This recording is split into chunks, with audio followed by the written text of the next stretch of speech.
Halo Bu Vivi,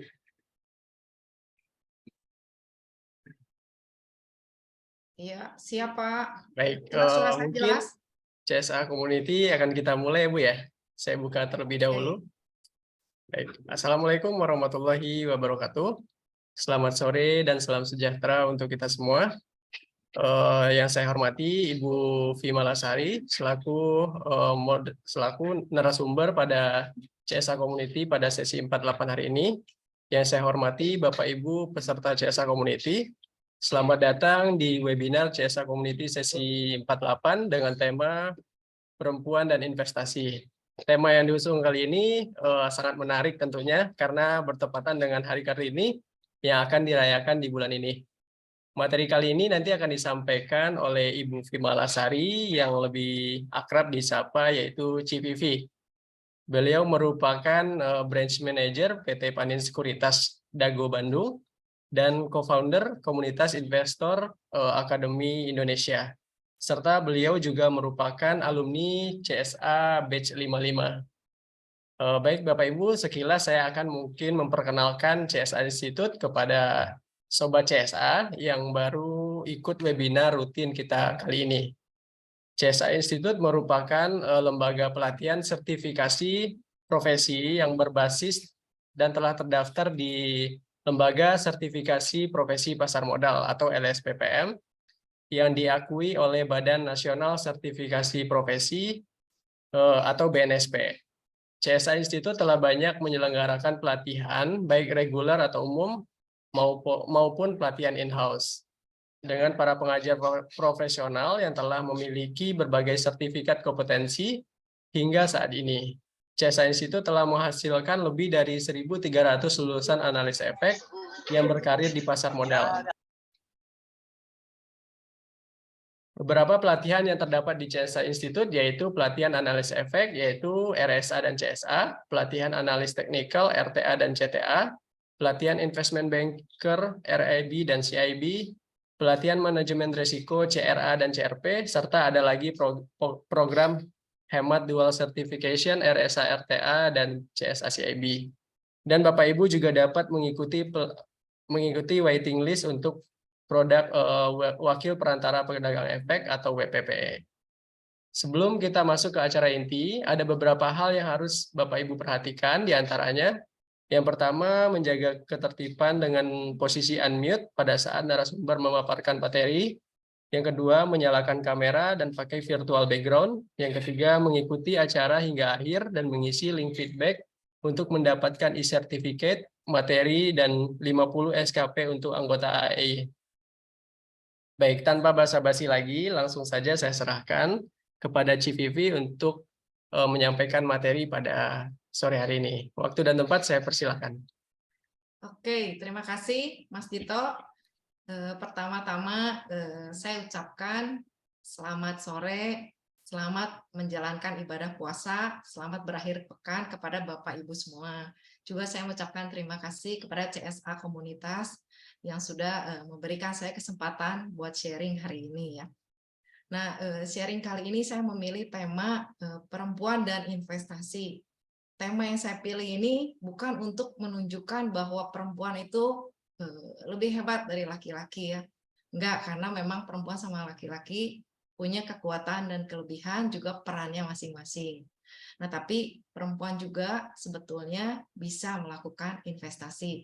Nah, kita coba lihat dari sudut pandang perempuan, seperti apa sih sebetulnya perempuan gitu. Karena kan saya juga perempuan, saya juga melakukan investasi. Nah, ini kan pandangan dari saya aja, mungkin bisa subjektif atau mungkin ada pandangan lain dari Bapak Ibu semua. Dan webinar ini bukan cuma buat perempuan aja, karena buat laki-laki juga bisa. Laki-laki kan punya ibu, punya kakak, punya adik, punya pacar, punya istri ya. Ini bisa buat universal ya. Jadi bukan buat perempuan aja. Nah ini Pak, saya mau minta izin share materi ya Pak. Masih belum bisa Pak? Sudah coba lagi, Bu? Sudah diberikan akses?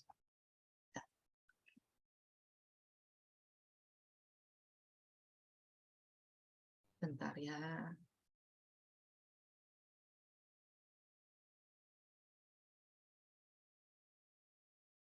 Ini tadi latar belakang saya udah dibacain sama Pak Dito ya. Saya sehari-hari ada di Sekuritas cabang Bandung Dago. Saya juga ada komunitas saham buat belajar di Investor Academy Indonesia, uang dan investasi. Nah, buat di awal-awal kita mungkin Bu Vivi, izin. Oh, untuk suaranya putus-putus ya, Bu. Mungkin kehidupan secara keseluruhan dari awal. Ya, suara saya jelas, Pak? Jelas suara saya, Pak? Ini udah lumayan jelas, Bu. Tadi sedikit putus-putus. Jika Oke, memungkinkan kalau tidak on cam tidak masalah, Bu ya. Oke, saya off cam ya, Pak. Baik, Bu. Oke, sebentar.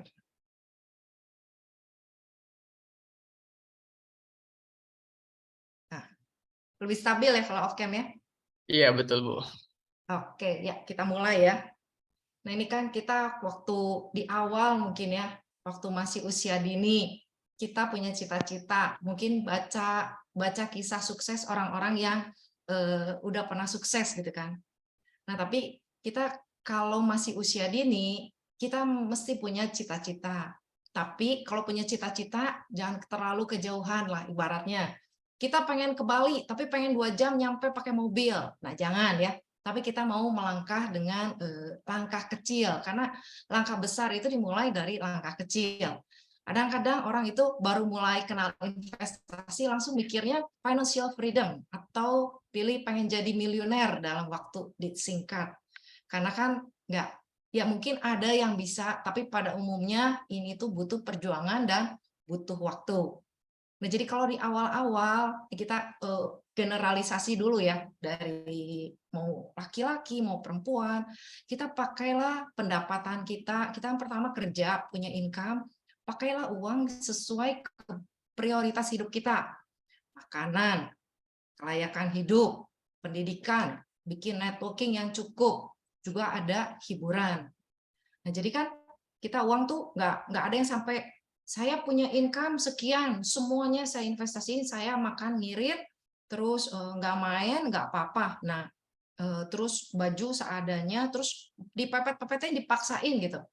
Nanti kita kehilangan momentum ya, dinikmatin sewajarnya. Sampai kita punya income dan kebutuhan pokok kita terpenuhi. Dan istilahnya kita mandiri gitu. Nggak tergantung sama orang tua, sama pasangan. Baru kita pikirin investasi dari income kita, kebutuhan udah cukup, ya kita sisihkan buat investasi. Karena kan ada beberapa kebutuhan yang memang nggak bisa dihilangin ya, kayak transportasi, makanan, terus sekolah, itu kan nggak bisa ya. Nah, ingat ya, orang tua bukan pinjol, pasangan kita, pacar kita bukan side income ya. Kalau udah suami istri beda lagi ya, tapi kalau masih ini, ya ini jangan ngandelin seperti ini. Nah, kalau kita udah hidup berkecukupan, misalnya kita punya pasangan yang keuangannya berkecukupan, bahkan berlebih. Nah, aturlah keuangan supaya kebutuhan keluarga tetap berkecukupan. Jangan sampai pasangan dapat kita malah keuangannya jadi kurang, karena kita nggak bisa punya rem buat ngeluarin biaya. Remnya belum, ayo belanja terus sampai minus gitu kan. Nah, jangan sampai kayak begitu ya. Kalau kita beruntung, mungkin kita punya pasangan yang berkecukupan, bisa mencukupin kita secara finansial, atur keuangan supaya keluarga kita tetap cukup. Kasarnya kalau kita punya suami kaya, ya tetaplah suami kita mesti tetap kaya gitu. Jangan gara-gara pasangan sama kita kayanya berkurang gitu karena kita pola hidupnya boros. Nah, tapi kalau misalnya kita mungkin nggak semuanya seberuntung ini, tapi kadang-kadang ada juga yang mempunyai pasangan yang memerlukan teman seperjuangan. Nah, ini kan kita juga mesti mau berjuang bersama. Nah, inilah kita mesti di sini kita mau bahas juga. Jadi mau keuangannya cukup, mau yang perlu perjuangan, ya ini menurut saya materi yang perlu diperhatiin ya. Nah, ini selama ini beberapa orang masih punya persepsi perempuan itu seperti ini ya. Workshop, suaminya kerja, istrinya shop, ngabisin kan. Lalu ada yang bilang perempuan itu tulang rusuk setara, laki-laki buat ngedampingin. Pengurus rumah tangga, mesti bisa dandan, turut suami. Jadi semua itu mesti lapor, suami apa ikut. Nah, ini persepsinya. Cara umum, saya sih lihat dari kiri kanan saya masih ada yang berpendapat seperti demikian. Walaupun ini enggak semua ya. Tapi kenyataannya ada perempuan-perempuan yang sama suaminya work kerja dua-duanya. Bahkan ada yang suaminya yang belanja, istrinya yang kerja. Dan bahkan si tulang rusuk itu ada yang menjadi tulang punggung. Karena kondisi yang memang mengharuskan dia untuk menjadi tulang punggung keluarga. Nah, untuk yang menjadi tulang punggung keluarga, janganlah kecil hati ya, karena ini berarti Tuhan mempercayakan kita untuk menjadi saluran berkat buat di keluarga kita. Nah, ini kita punya suatu tanggung jawab ya. Nah, terus ada juga perempuan yang pintar mencari uang. Jadi nggak cuma di rumah aja ada nih yang begini juga bisa cari uang. Juga ada juga yang nggak bisa ngurus rumah tangga ada. Tapi ada juga sekarang yang suaminya bahkan turut istri ya, dominan perempuannya. Ini kenyataannya terpersepsi, nah ini kenyataan. Yang mana kita tahu sendiri jawabannya ya. Nah ini kita coba lihat perempuan itu sebetulnya karakternya seperti apa sih?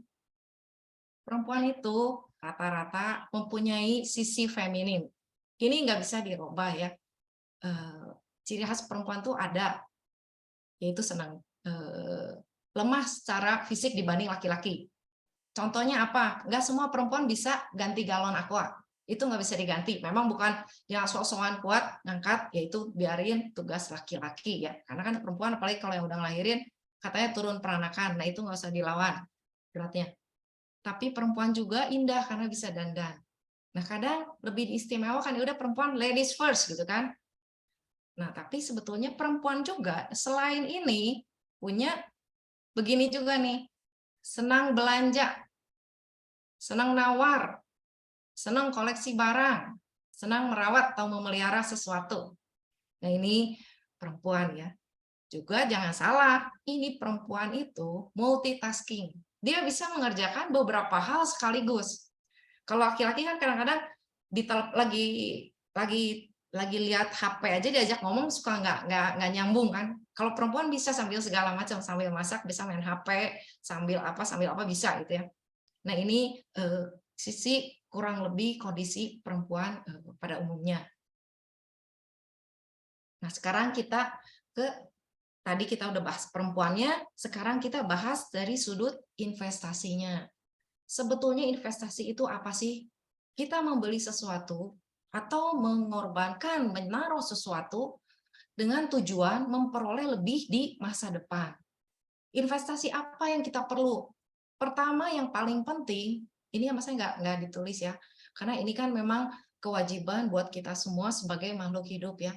Investasi buat kehidupan kita selanjutnya, yaitu berbuat baik pada sesama, sama ke pencipta kita. Nah, itu investasi yang utama ya. Selain itu apa? Kesehatan. Kita dari muda mesti menjaga kesehatan kita dengan apa? Pola makan, olahraga, lalu kebiasaan-kebiasaan hidup kita supaya apa? Investasi kita nanti usia kita lanjut, tubuh kita tetap bugar gitu kan. Kadang kita suka lihat kan orang yang usia 50 kenapa kelihatan masih kayak 30-an gitu. Tapi ada yang umur 30 kenapa kayak 40-an gitu.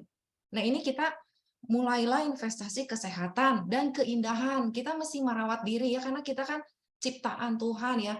Mesti merawat, bukannya namanya perempuan yang bilang centil-centil, enggak apa-apa centil memang perempuan begitu, mesti menjaga keindahan kita. Buat siapa? Buat diri sendiri, supaya kita nyaman sama diri kita. Lalu investasi apa? Kewarasan. Pikiran kita mesti tenang, damai. Kenapa? Supaya kita bisa mengambil keputusan dengan lebih rasional. Karena ini ya, terutama perempuan-perempuan yang multitasking itu, tugasnya tuh banyak buat ngambil keputusan. Keputusan apa misalnya?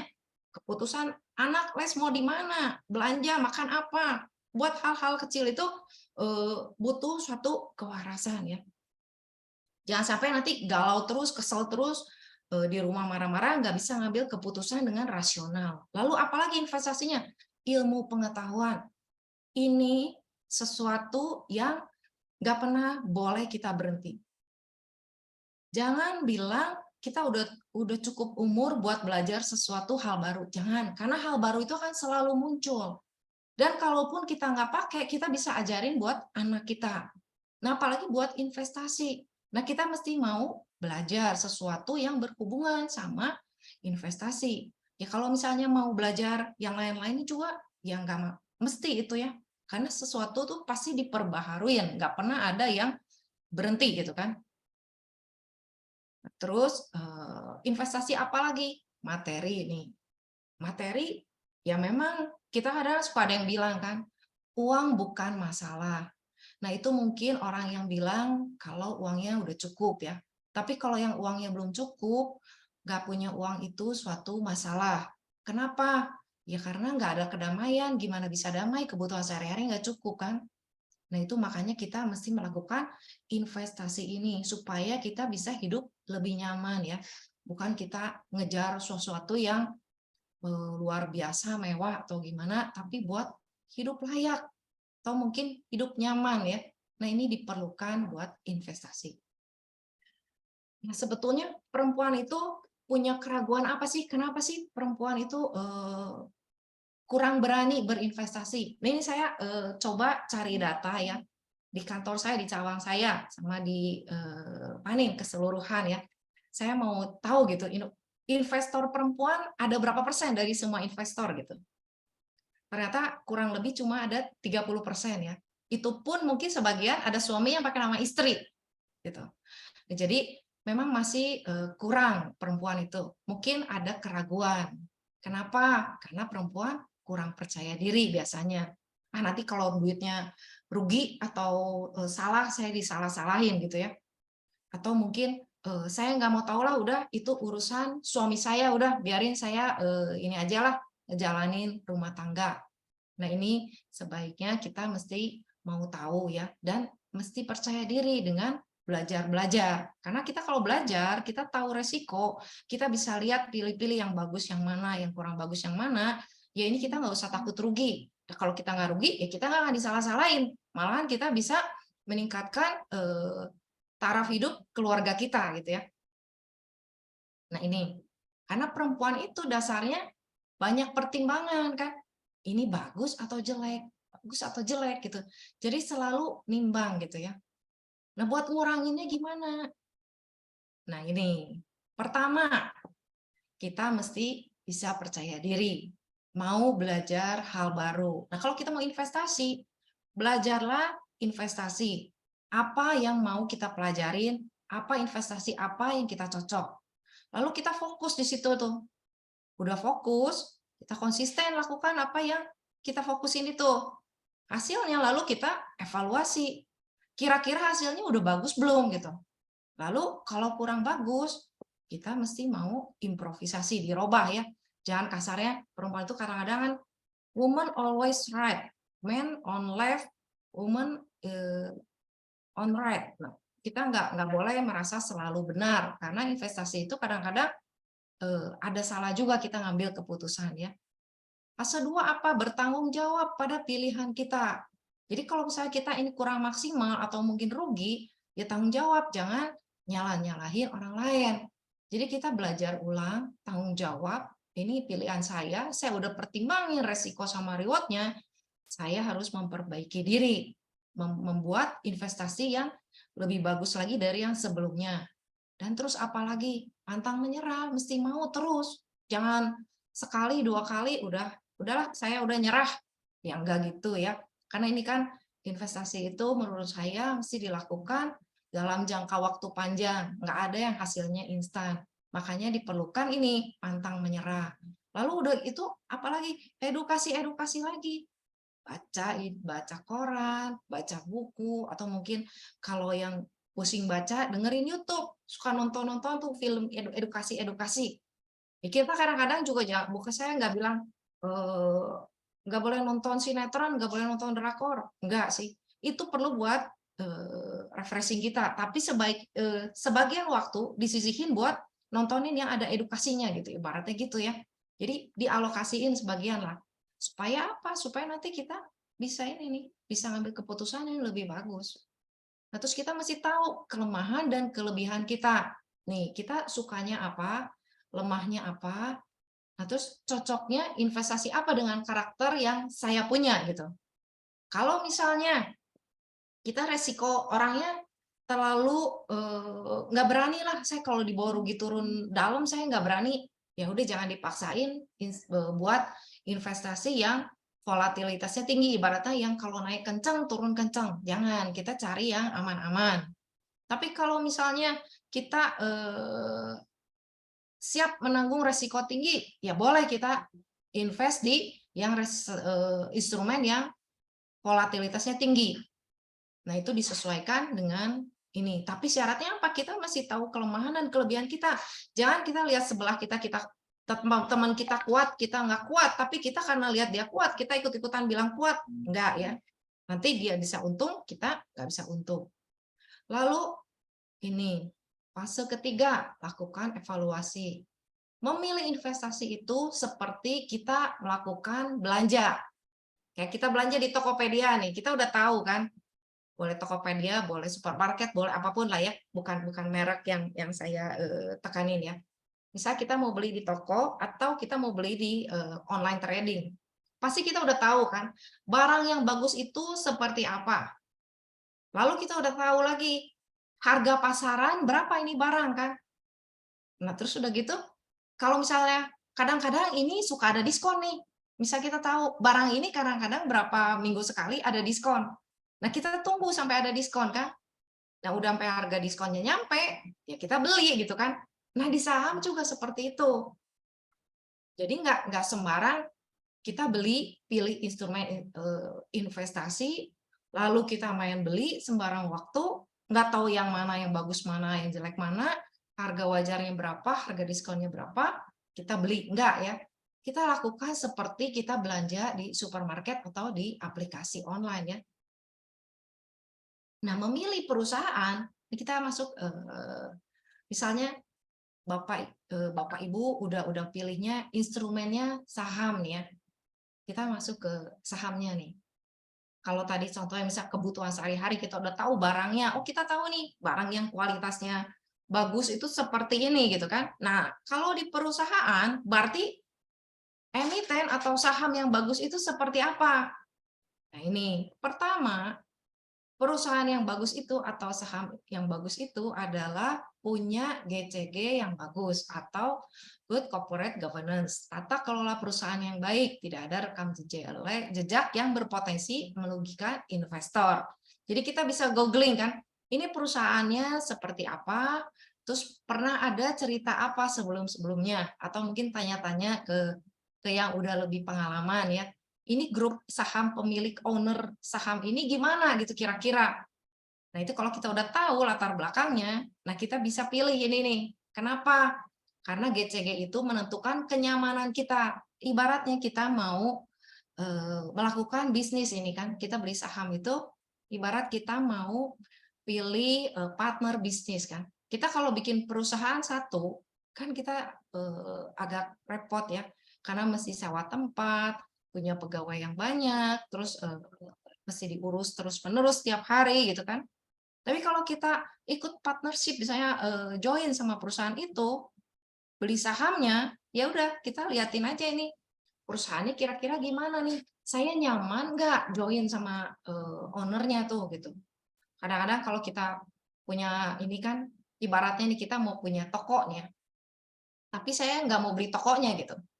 Saya ikut aja lah orang yang punya toko, saya simpan uang di toko itu. Pasti kita tanya-tanya kan ke sekelilingnya. Ini yang punya toko itu kayak gimana itu orangnya gitu kan. Pernah ada utang nggak? Terus nganternya gimana? Produknya gimana? Nah, itu GCG itu kurang lebih seperti itu.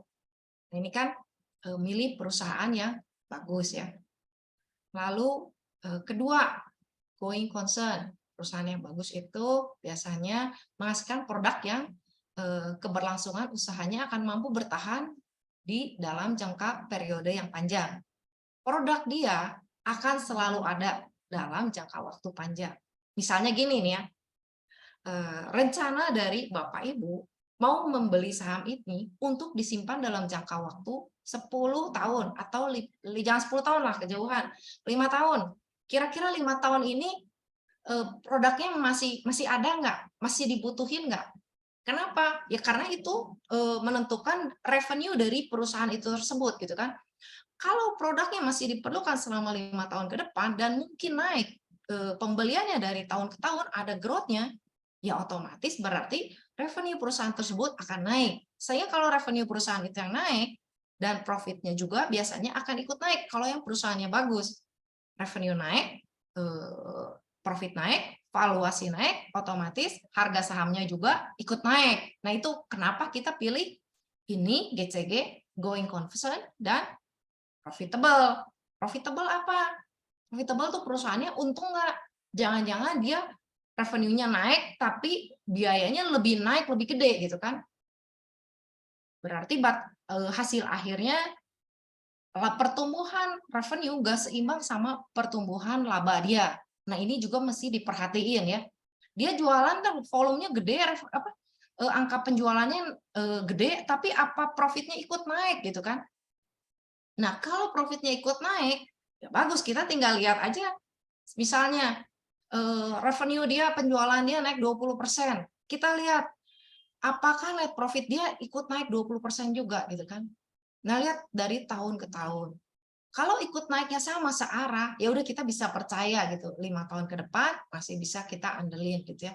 Selama produknya masih laku. Jadi kita mesti tahu dulu apa yang kita beli dan beli apa yang kita tahu ya. Nah, ini kriteria dari perusahaan yang bagus ya. Terus apalagi? Kita kalau beli perusahaan yang bagus, tapi harganya udah di harga wajar atau overprice ibarat kemahalan, kita nanti nunggunya lama lagi gitu kan. Nah, kita kan karakter perempuan itu kan seneng ya nunggu diskon. Kita harus mau ada yang namanya menunggu ya sampai harga berada di bawah nilainya alias harga diskon ya. Nah, kita kalau belajar fundamental, kita bakal tahu nih, kurang lebih ya, nggak bisa presisi, pasti harganya segini, enggak. Tapi area beli itu di harga berapa nih kurang lebih, perusahaan ini nilainya berapa sih? Nah, kira-kira sekarang udah di bawah nilainya belum? Atau masih di nilainya, atau lebih gitu kan? Ini kalau masih lebih, tungguin aja sampai di bawah nilainya dengan catatan tidak ada perubahan fundamental ya. Fundamental misalnya kayak jadi perusahaannya jadi kurang bagus atau gimana gitu ya. Nah, tunggu sampai saham itu bagus, sahamnya tetap bagus, tapi harganya lagi diskon.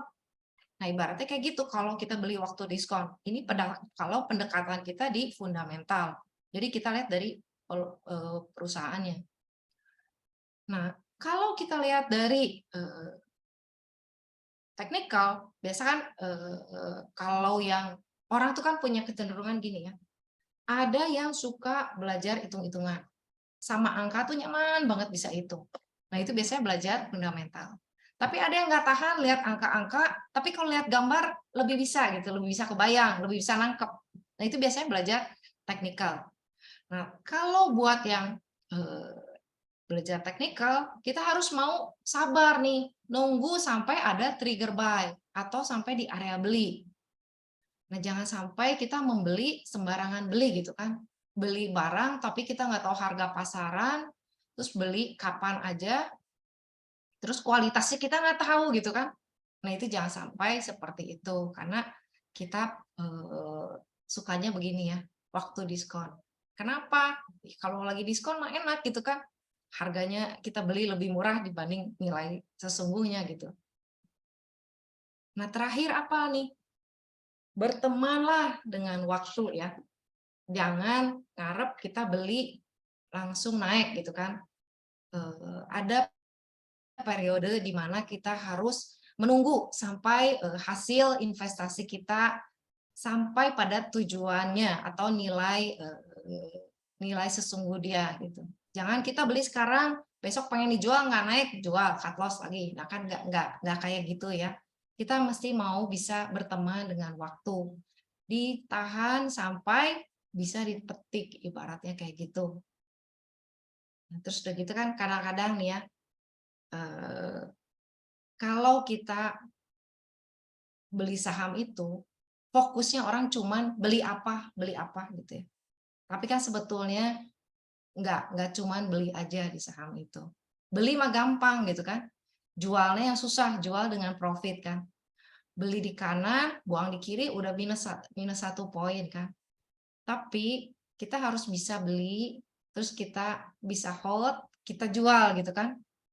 Jadi kita mesti memperhatikan juga timing jualnya kapan gitu. Jangan sampai siklusnya udah habis, kita kelupaan nggak jual, balik lagi ke modal, atau mungkin bisa rugi gitu ya. Nah, jadi kita mesti lihat juga investasi kita ini kira-kira bisa buat jangka berapa lama gitu kan. Jadi makanya kita kenal waktu. Ini kira-kira holding periodenya berapa lama.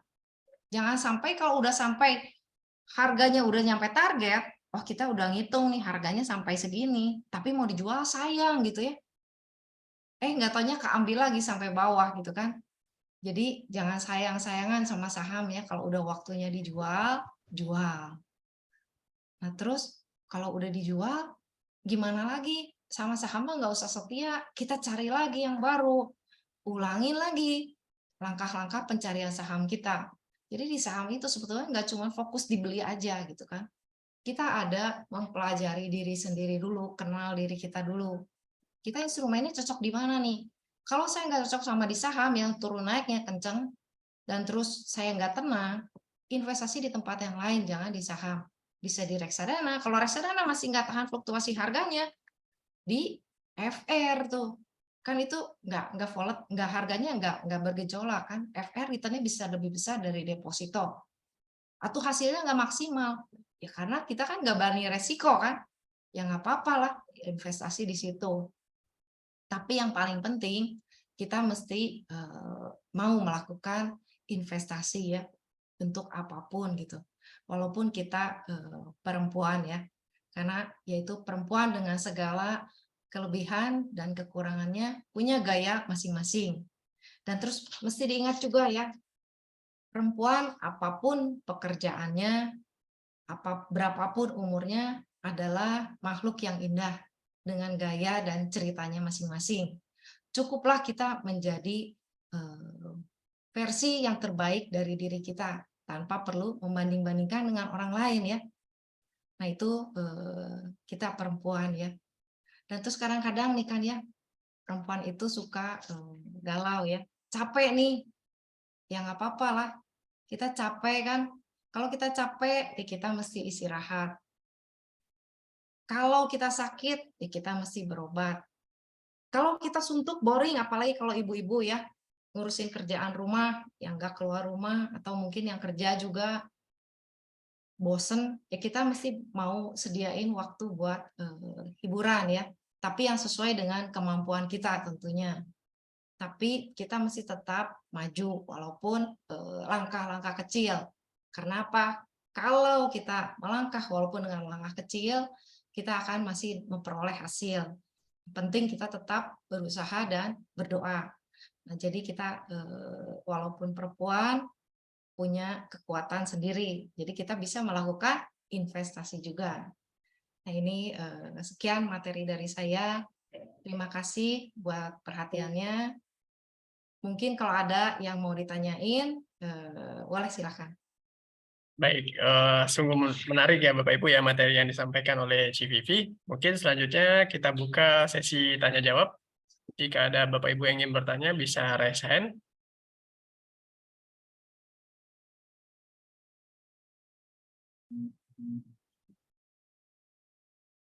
Baik, jika belum ada, mungkin di sini ada Sobat CSA yang ingin bertanya ya Bu Vivi ya. Kebetulan kemarin kita juga ini dibuka di IG.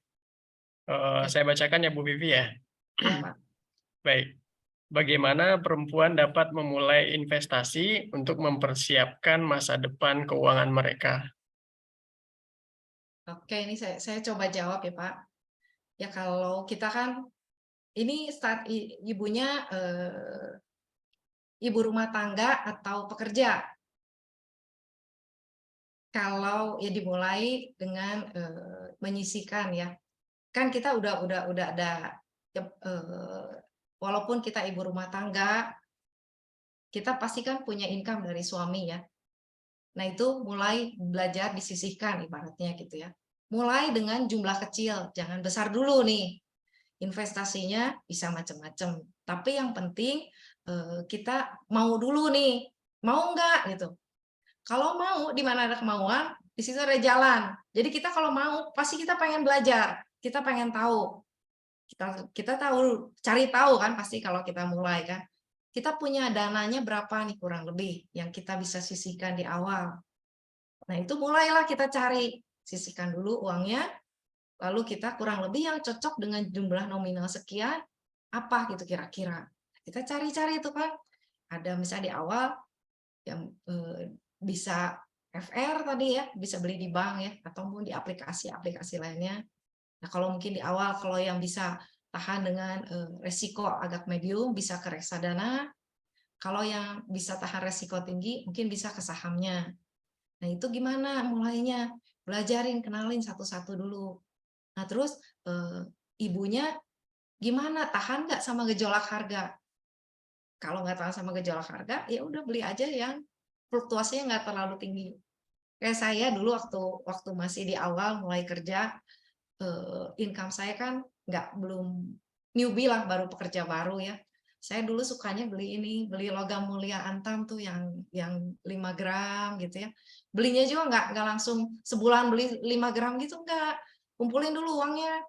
Udah ada kira-kira cukup buat 5 gram, beli. Beli satu koin, beli satu koin. Nah, itu anggap koleksi lah. Sekali waktu kalau perlu itu bisa dijual, kan itu naik terus ya. Nah, itu mungkin bisa di awal dari langkah kecil dulu. Jadi jangan baru mulai, aduh saya pengen trading for living, financial freedom. Ya enggak lah, nanti kayak gitu kita stres sendiri. Kita mulai aja dengan langkah-langkah kecil, yaitu dari investasi yang kita tahu dan sesuai sama kemampuan kita. Nah, itu sih ya kalau dari saya. Baik, menarik sekali ya Bu ya. Intinya kita harus memulai terlebih dahulu dari pelan-pelan gitu ya Bu ya. Nggak langsung secara ini ya. Nah, Baik, mungkin selanjutnya apakah ada pertanyaan lagi Bapak Ibu? kadang-kadang kan suka gini ya, Pak, invest 10 juta gitu buka rekening, ini pengalaman ya, saya nggak ngecilin Mm-mm. uang ya, tapi kan dia bilang gini, 100 dari 10 juta, dia bisa untung 500.000, tapi dia bilang, cuma 500.000 ya kecil. Saya bilang, 500.000 itu 5%, Pak. Ya bukan bukan uang kecil juga gitu, karena kan secara persentase kan udah 5%, itu kalau di deposito kan 1 tahun baru dapat ya. Nah, itu kurang lebih analoginya. Jangan langsung mau langkah-langkah besar gitu. Jadi kan ada peribahasa gini, gimana kamu bisa nyampe 10 kalau kamu nggak mulai dari 1 gitu kan. Nah, itu ya. Ya betul sekali Bu Vivi ya. Harus nggak ada yang instan ya Bu Vivi ya untuk investasi. Ya, heeh. Baik, selanjutnya mungkin ada pertanyaan lagi nih Bu dari Mas Dika di kolom chat. Saya bacakan atau bagaimana Bu? Oke, saya coba baca ya sekaligus jawab ya. Baik. Kalau terkait investasi, bagaimana cara mengalokasikan dana investasi ke dalam instrumen yang tepat? Saya tidak punya banyak waktu untuk memantau pergerakan pasar setiap saat. Nah, ini berarti kalau Bapak profil resikonya tinggi atau rendah. Kalau profil resikonya rendah, udah aja di FR. Jadi nggak ada gejolak harga, kan udah pasti naik gitu kan.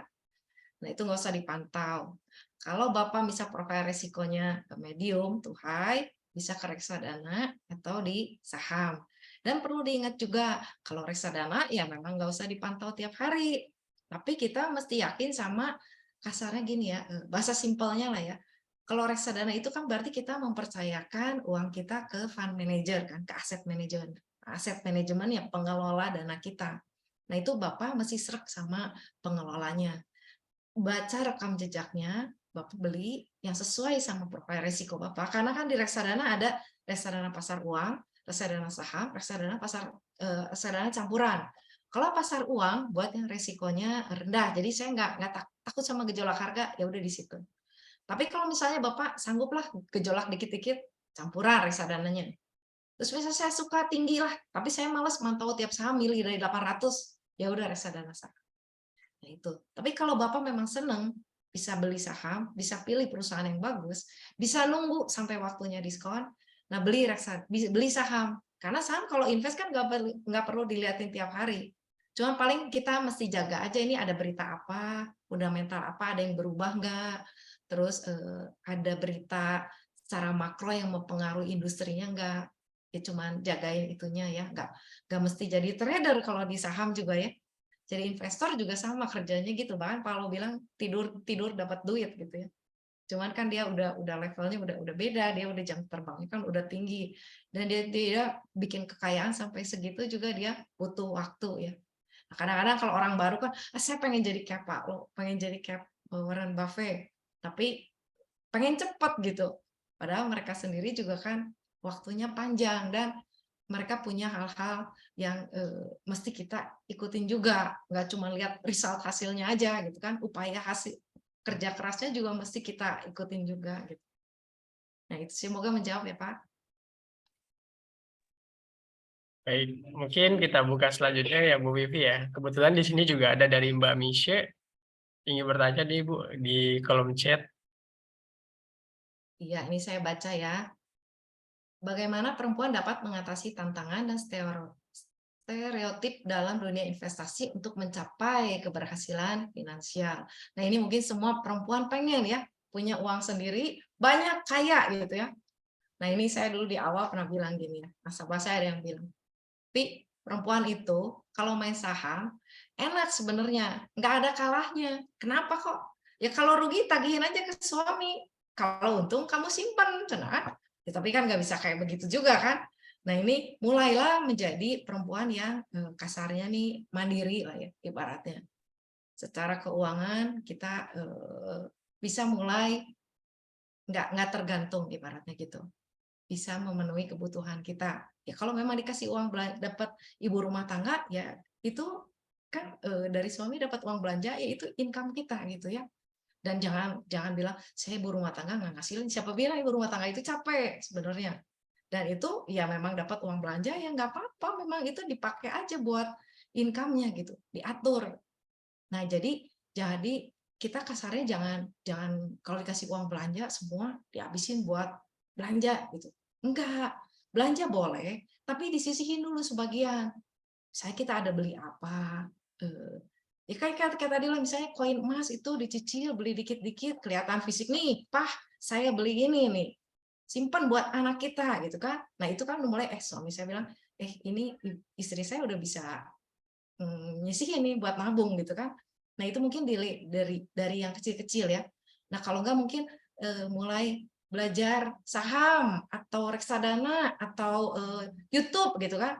Nontonin yang kayak gitu. Jadi suami kalau ngintip, ini nontonin apa ini istri saya? Oh nonton edukasi gitu kan. Wah lumayan ini. Nah itu kan stereotip kita sebagai yang workshop itu kan mulai beda gitu ya. Nah itu mungkin dari hal-hal kecil gitu ya.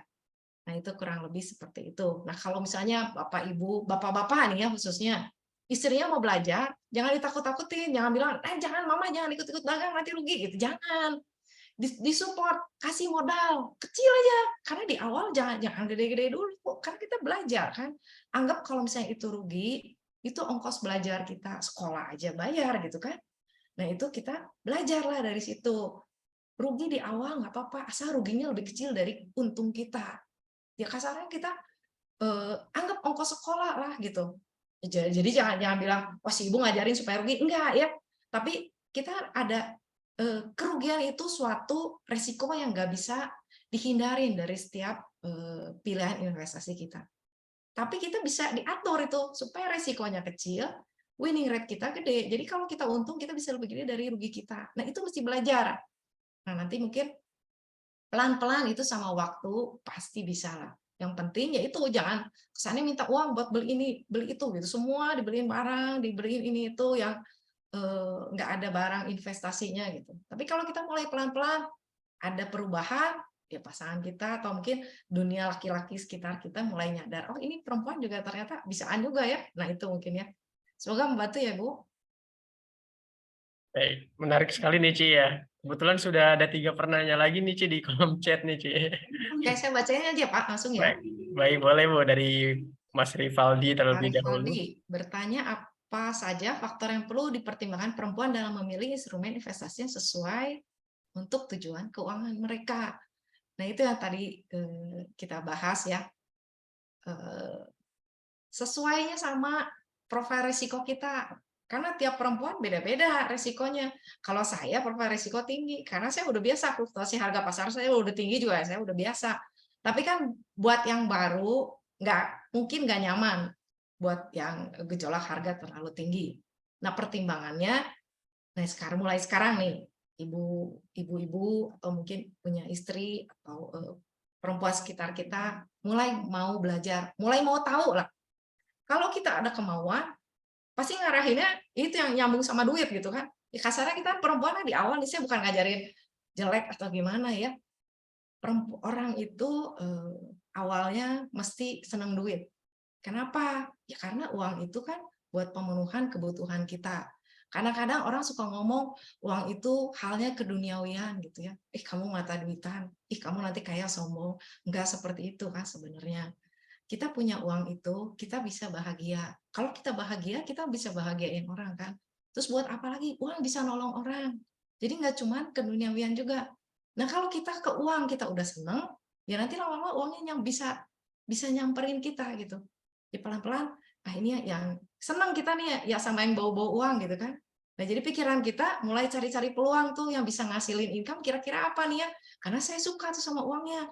Tapi kalau di awal kita bilang, uang, mata duitan gitu kan. Ya gimana kita bisa pengen tahu itu cara dapat uang kan. Nah itu ya.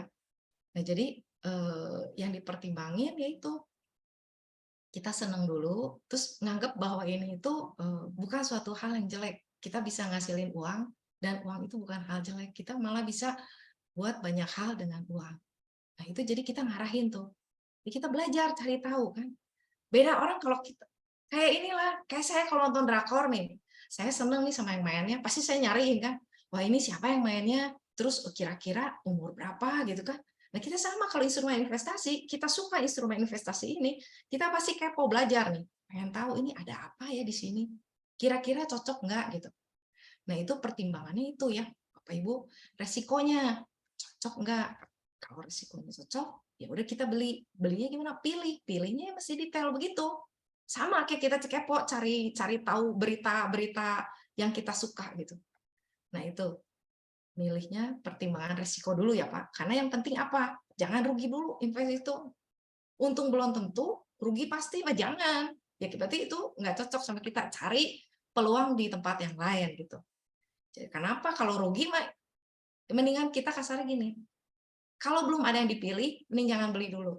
Karena apa? Ya kita nggak bakal rugi. Kalau nggak bakal rugi, modal kita untung kan.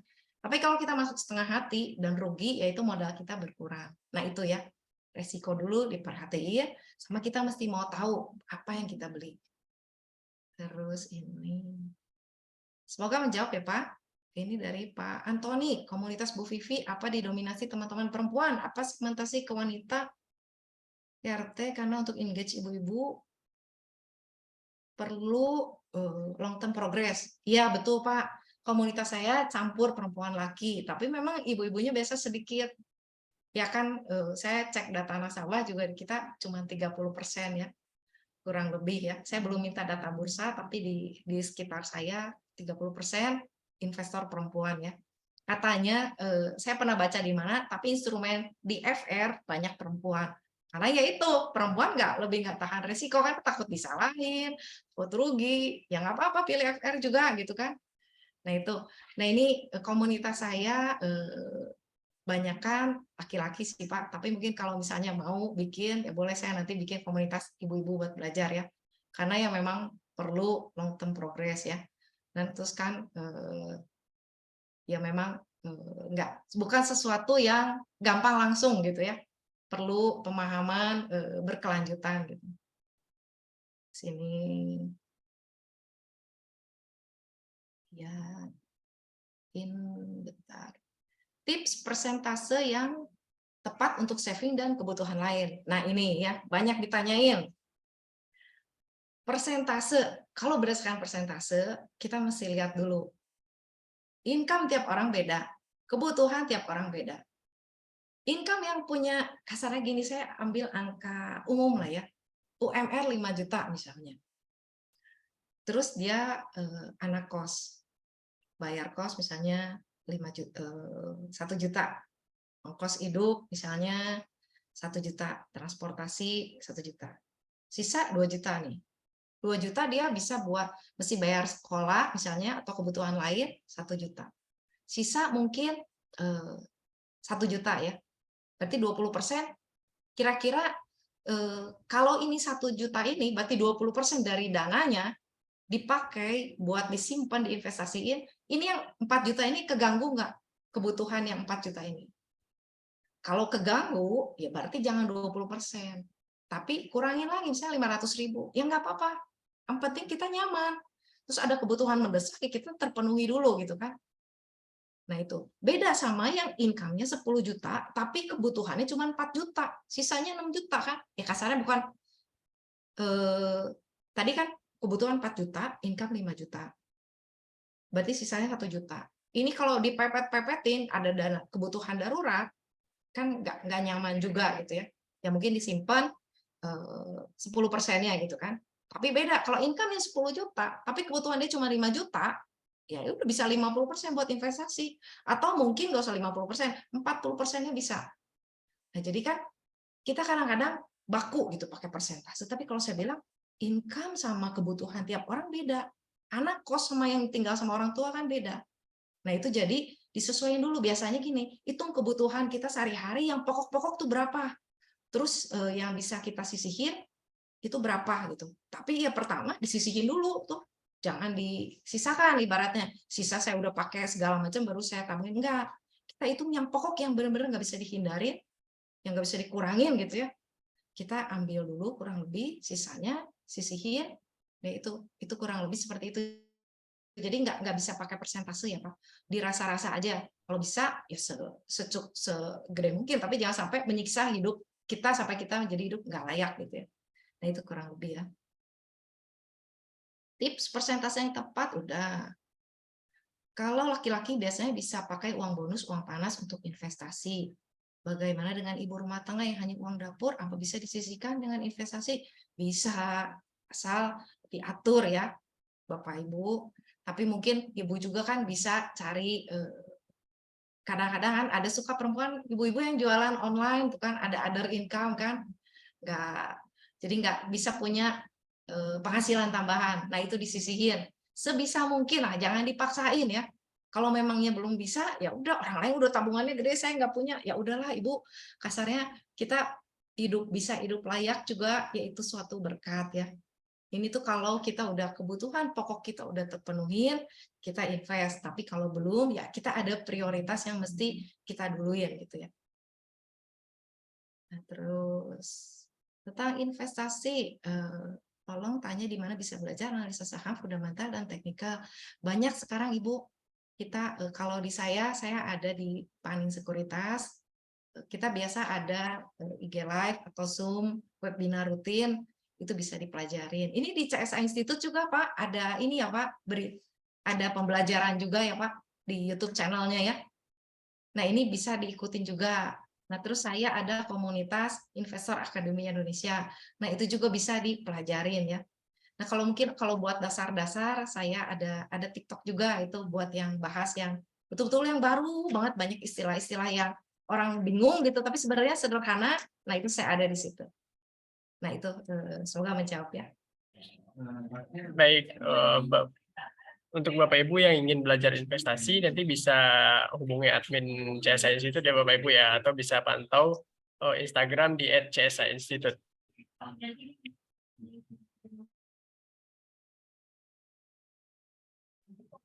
Baik Bapak Ibu, apakah ada pertanyaan terakhir sebelum kita tutup kegiatan sore hari ini?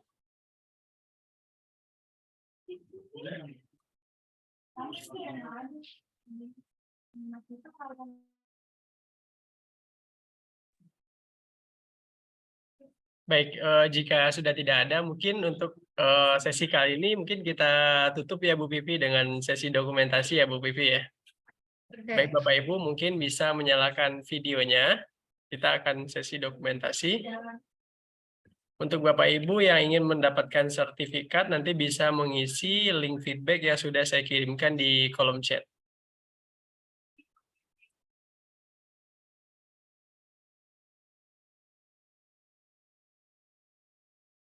Baik, mungkin kita gaya kompeten terlebih dahulu ya Bapak Ibu ya, Bu Vivi. Oke. Baik, saya pandu hitung. 1, 2, 3. Sebentar. Satu kali lagi, gaya cuannya Bapak Ibu. 1, 2, 3. Baik. Terima kasih Bu Vivi atas penyampaian materinya. Semoga bermanfaat bagi kita semua. Saya sebagai admin, mohon maaf jika ada kesalahan kata dari penyampaian. Saya akhiri. Assalamualaikum warahmatullahi wabarakatuh. Sampai ketemu lagi di CSA Community sesi berikutnya. Terima kasih Bu Vivi, terima kasih Bapak Ibu. Terima kasih, Bapak Ibu. Selamat Thank you Bu Vivi, thank you Pak Dito. Pak Bu. Saya pamit ya. Ya Bu Vivi.